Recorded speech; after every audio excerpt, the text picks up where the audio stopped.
Ang spontaneous human combustion ay isang kakaibang kaganapan at hindi may paliwanag na pagkasawi ng isang tao.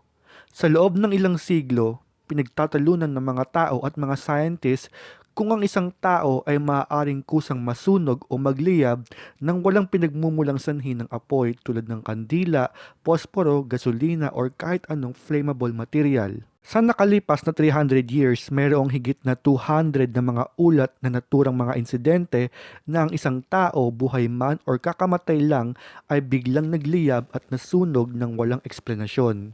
Ang hindi pangkaraniwang bagay na ito ay tinawag na spontaneous human combustion o SHC, at ito ay nangyayari kapag ang isang tao ay sinasabing nasunog hanggang sa mamatay sa pamamagitan ng apoy na pinaniniwalaang nagmula sa loob ng katawan ng taong iyon. Sa daang-daang mga report na naitala tungkol dito, tila may katulad na pattern. Ang biktima ay madalas na natupok ng apoy, kadalasan sa loob ng kanyang tahanan. At ang pinakamalapit na eksplanasyon tungkol sa mga pagkasunog ng tao ay ang labis-labis na pag-inom ng alcohol.